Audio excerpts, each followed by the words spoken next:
Janet, explain this to me right away. What's wrong with this mess in the kitchen?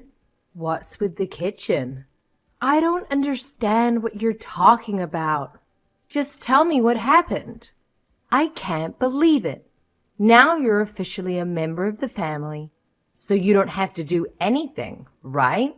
How could you be such a lazy creature to ignore the stupid mess in the sink? I told you to do it yesterday, but you haven't completed it by now. Having you in this house is such a burden. Oh my gosh. How dare you talk to me with that voice? Stop it. Don't you know you're being rude? I'm your sister-in-law. So what? It makes absolutely no sense. Ha ha. It's funny for you to think that way. To me, you're nothing but a useless moron. You're so lazy that you can't even wash the dishes. I'm busy with my work right now. I can't come home before 6 p.m. this afternoon. So could you just lend me a hand and deal with that? I know you can, right? Holy crap. You're the most despicable woman I've met in my whole life. How could you ask me that question? You think that your stupid work can be a perfect excuse for your laziness? Oh no, I'll never do anything for you. Just do it yourself before I tell this to Mom. She's punishing you hard for this.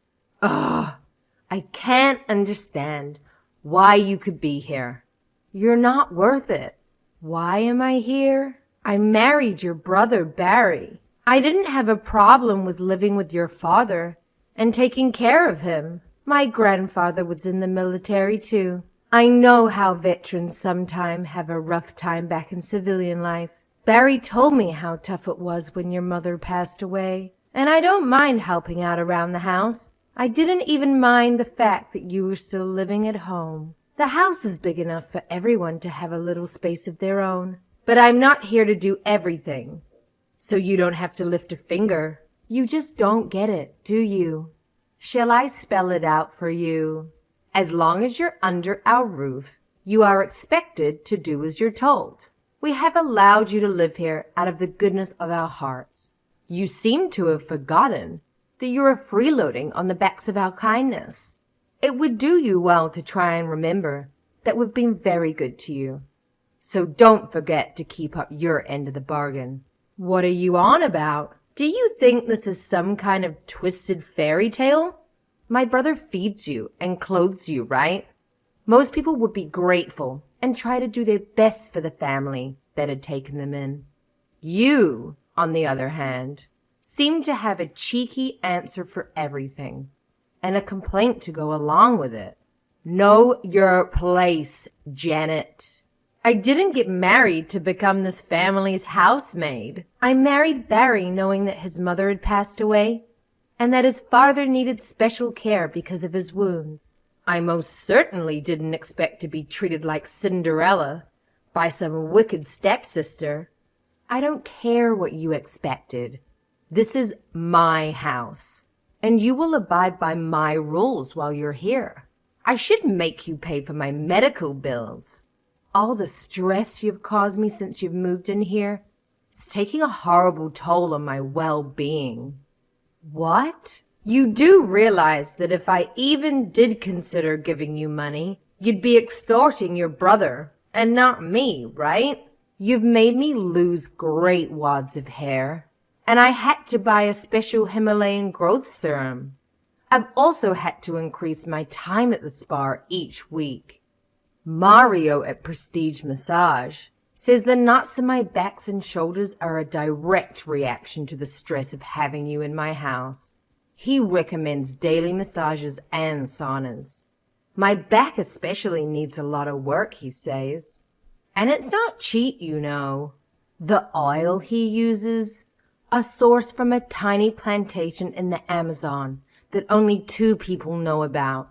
The ingredients are taken by Horace to a witch doctor, who then takes them the 300 miles up the Amazon in a canoe to an airfield from which they are flown directly to California. Mario knows one of the farmers, so he gets most of their supply. It's incredibly expensive. And then there's the aromatherapy and the personal trainer too. All these things add up, Janet. I'm on the waiting list for a famous homeopathist too. She's highly recommended by Mario. Ha ha! They saw you coming. If you think I'm paying for any of that new age rubbish, you're going to be disappointed. It's no laughing matter. I need about $10,000, and as soon as possible. If you pay up and give the housework your all, I'll let you continue living here for free. I wonder what Barry's reaction will be to all of this. He might lose his cool and throw you out. How would that be? I can assure you that my brother will take my side. We've always been thick as thieves, Barry and I. When I showed him all the invoices for therapy, it was his idea to ask you for the money. He even suggested asking for 20 grand. He said that, did he? My husband told you to try and swindle his wife out of 20 grand. Somehow your story lacks a little validity. Of course, we both know that you don't have that sort of money. Barry said he'll introduce you to a friend of his who can organize a loan. No fuss, no background checks, nothing. Just make sure you pay it back, or let's just say you don't want to fall behind on payments. That's your husband saying. That sounds like your marriage is heading for stormy waters. You're unbelievable. Have you noticed Barry has been really on edge recently? The smallest things seem to send him into a rage. Using chainsaw to scare away those Jehovah's Witnesses the other day? Overkill. Well, it turns out the inheritance he was counting on doesn't exist. Dad's veteran pensions only covered living expenses. And the rest he either poured down his throat or we don't know. But there isn't anything left for Barry to inherit, except the house. But the construction company he started is doing well. What about that? It must be worth quite a bit. Barry told me he turned down the last offer to buy him out. The shareholders all wanted him to sell Earthworks, Inc. I'm surprised he didn't. Barry is dead keen to sell. It's only been 6 months since he took over the reins from our father. And he's not cut out for the construction industry. Barry is more the book and pen type. He can't get along with the work team bosses, and he hates visiting building sites. Oh, so as soon as he can find a buyer, he's going to sell and start a new company. Women's high fashion, apparently. Nothing could be further removed from the dust and filth of the construction industry. Barry said he'll cut me in as a silent partner. Well, it was Daddy's company after all. I haven't heard anything about this from Barry. Seems like there are some serious trust issues there. I'd be very worried if I were you. Maybe they just thought they were a little old. You wouldn't understand. Or maybe they just thought you should stick to cleaning. I find it hard to believe that Barry would go ahead with such big plans without discussing it with me. What does that tell you? They don't consider it worth their time, including you.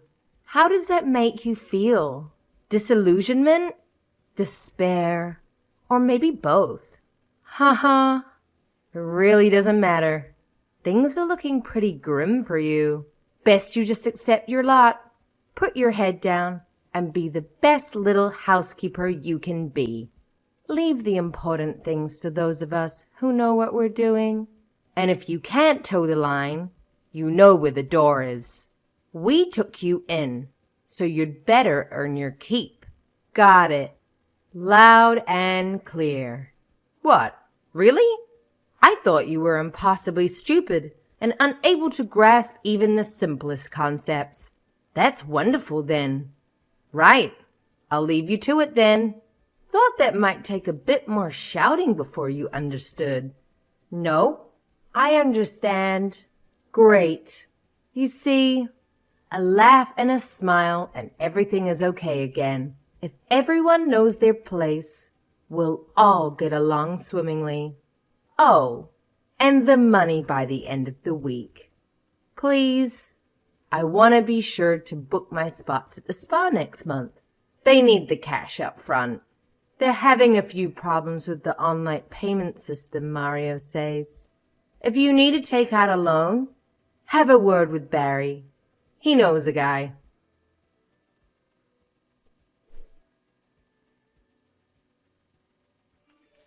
Hey, Janet, what's happening with the cash? I thought we'd agreed that you'd pay me by the end of the week. Cash, okay? No bank transfers. I'm not giving you anything. What? Hang on. We had a deal. I said 1 week, and you said okay. What gives? Don't try to weasel your way out of it now. Quit messing around, would you? I need that money today. You're the one who's messing around, trying to force your brother's wife into paying you? For what? Some figment of your imagination? You aren't getting a cent. Wow, you've got a nasty way of talking back to people, haven't you? Since when do you give the orders around here? I made it perfectly clear where you stood in this family. At the bottom. If you can't be quiet and get on with your chores, then you'll soon find yourself divorced and kicked out. I got divorced yesterday. What are you talking about? Have you been drinking? You can't just get divorced. These things take time, money, and a lot of back and forth with lawyers. You're obviously in a very unstable mental state at the moment. Shall I call Mario and see if he can fit you in today? He's not cheap. Oh, heavens no. But he will help you relax and maybe return to your normal state of mind. A while ago, I had a big fight with Barry. We managed to sort it out, obviously, and things went back to normal. Well, not normal. But they went back to the situation we were in now. The fight lasted a few days, and during the most heated moment, Barry threw divorce papers at me. He had already signed them. He was in such a rage. I wonder if that was the end of our marriage right there and then. He finally calmed down, and I think he forgot all about the papers. But I didn't. I kept them. I don't know why, but I just thought they might come in handy one day. So when you started trying to extort ridiculous amounts of money out of me, I signed those papers and took them to City Hall. I knew it would cause all kind of problems, and Barry would probably try and stop me. So I did it yesterday when he was out of town. That's another thing. His business trips. He calls them that. But I know he's just off having fun on the company's dime. How can he always come back from business trips with a tan and a crippling hangover? There's usually sand in his clothing, too. I'm not that stupid. His passport is full of stamps from Mexico and the Caribbean. You two must think I'm a total idiot. You really got divorced? Sure did. So any further attempts to squeeze me for money will have to be done in a court of law. I know as long as I'm in this house, I'll be treated like a maid by you. And I don't know what to make of Barry. He hasn't treated me like anything these last months. He hardly even talks to me. So getting a divorce was the easiest thing I've ever done. I can't wait to get as far away from you two as possible. But you said, got it loud and clear. I was surprised, but over the moon that you were finally seeing things from a more overall perspective. I thought things might settle down finally in this house. I tried talking to him about the company and about you, but he refused to let me get a word in. I think he loves you more than me, which is super weird. I asked him outright why he married me, and do you know what he said? He said he married me so there would be someone to look after his sick father and cleaned the house. The second I heard that, I saw everything so clearly. No more wondering. Wondering if he was just too busy at the moment. Wondering if he loved me or not. I understood. So I decided right there and then to divorce him. So get out. Get out now. Don't waste another second. I'm serious. If I see your smug little face again, I don't know what I might do. You've been a freeloader all this time. Now you aren't even family anymore. You have no right to be here a minute longer. Get out. How dare you try and freeload off us? I think you'll find that you are the freeloader and that it's you who needs to get out. You rude little... What are you talking about? I said get out. You don't think this house is yours, do you?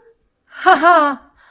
Oh, you're in for the shock of your life. What the heck are you talking about? This is my family's house. Now, get out.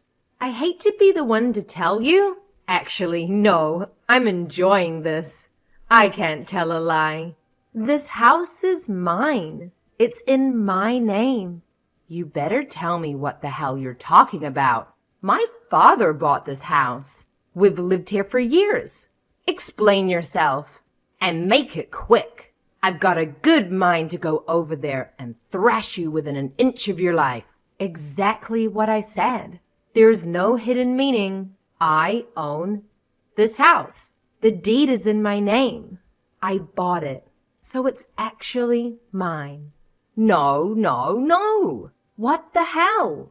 My father bought this house decades ago while you were still in diapers. This is our house. You'd better shut your filthy mouth and get the hell out of here. I'm calling the police.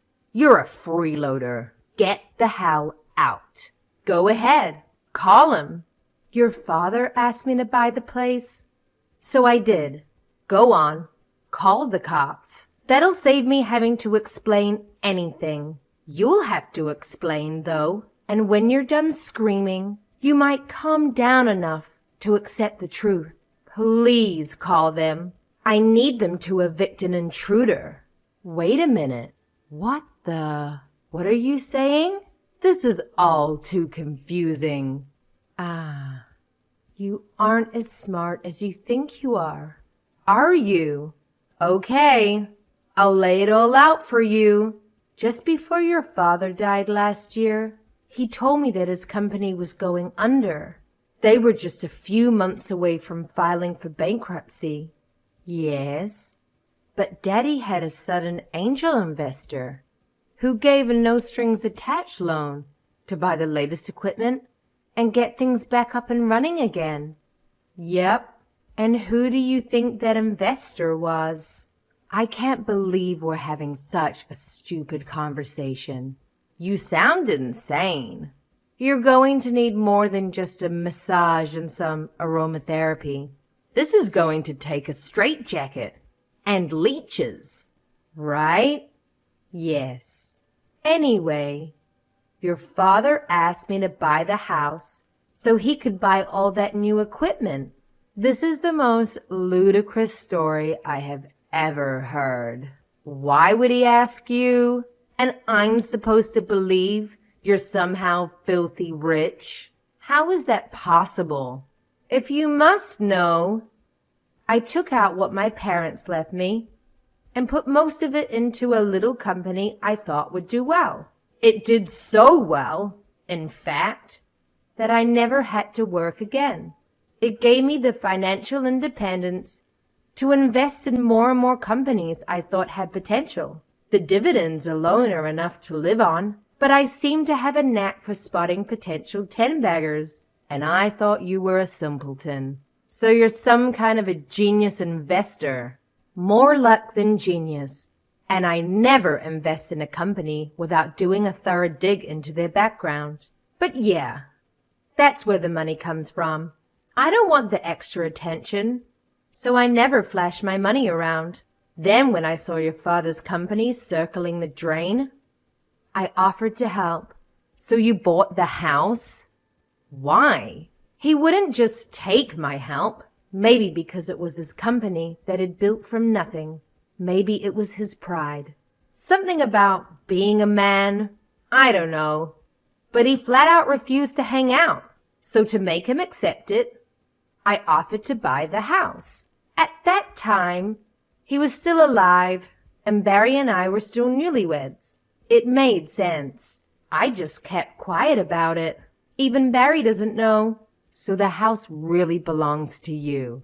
Yes, that's what I'm seeing. So it was actually me who was letting you live here out the kindness of my heart. Anyway, you're wasting time when you should be packing. The sooner you start, the sooner you can be gone. Wait a minute. What is going to happen to Barry's new company?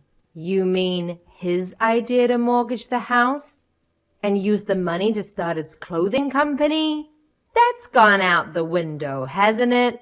Up in smoke. You can't mortgage what isn't yours. Oh, and by the way, that company Barry thinks he inherited, you two should probably check the name of the ownership papers. No way. Yeah. So you won't be selling anything without my consent. Barry is the president, in name only. It's registered in my name. This can't be happening. Daddy didn't say anything to us about it because you weren't there to listen when the company was in trouble. When he was sick, you two were always too busy. I was always there to help him into his wheelchair, or to help him to the bath, or to remind him to take his medicine. Barry was always on business trips, and you were flushing money down the drain with your new age spa nonsense. I was at his side when he took his last breath. In the end, he called his lawyers and signed everything over to me. I was the only one who was there for him.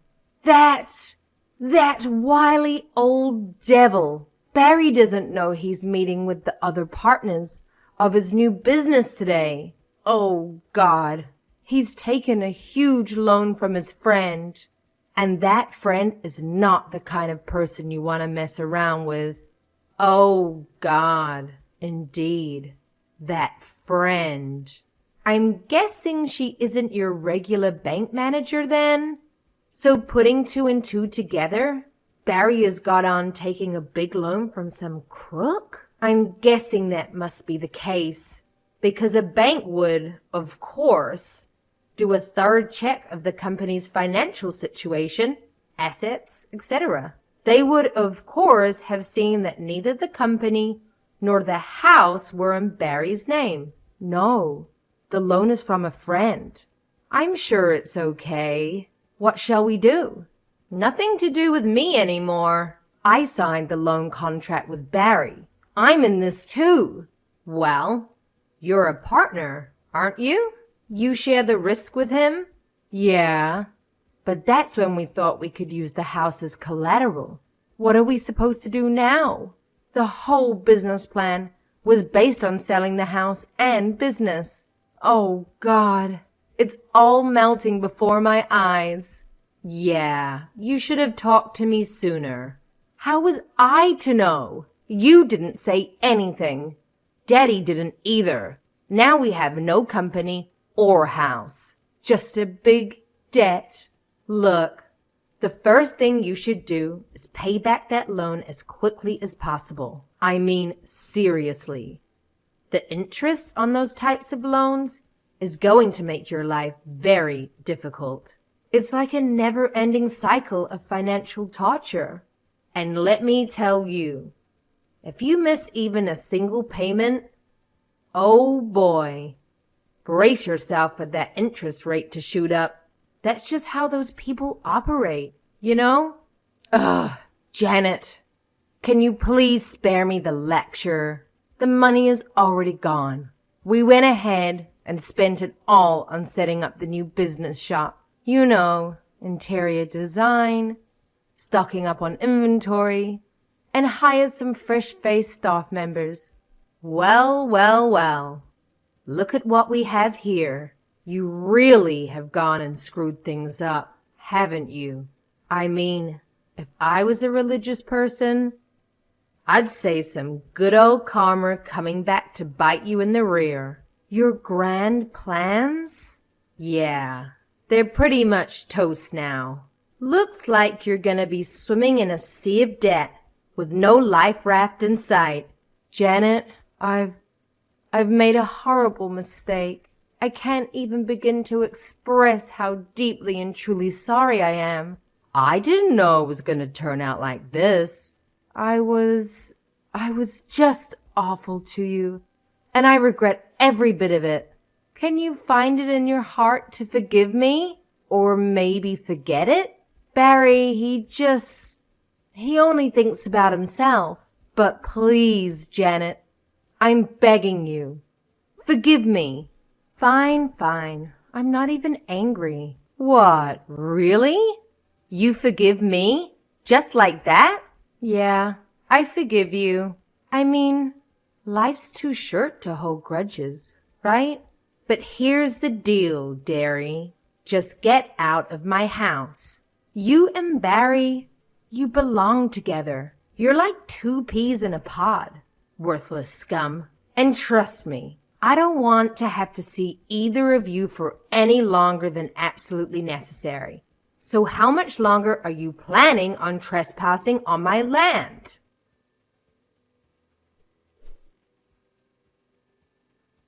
Once they realized they couldn't keep living in the city, the story takes place. They packed up and disappeared overnight. They had no hope of ever paying back the loan shark, so they fled rather than face the possible violent consequences of loan forfeit. Some say they went to live in a tiny fishing village in Maine. Others say New Brunswick or even up into Canada. Wherever they end up, they will be living under an alias to avoid suspicion. From time to time, I get a letter begging for forgiveness and, of course, to help pay the loan shark. The letters are always posted from a different place, always along the U.S.-Canada border. Maybe they're always on the move. It's a vast and wonderful country full of hundreds of little towns to disappear into. But I've stopped reading the letters, and now I just throw them straight into the trash. I did get a visit from Barry's loan shark friend once. He and his thugs tried to get me to pay the loan back. A little digging showed they weren't connected to any real mob or cartel. The ringleader was just a punk Barry went to high school with. He didn't have any real power in the city. I mentioned it to a few of the boys in my construction company, and, well, let's just say one day that creep had an office, and the next he was a pile of ashes. Of course, I'll never let them hear about this. As far as I'm concerned, they can spend the rest of their lives on the run.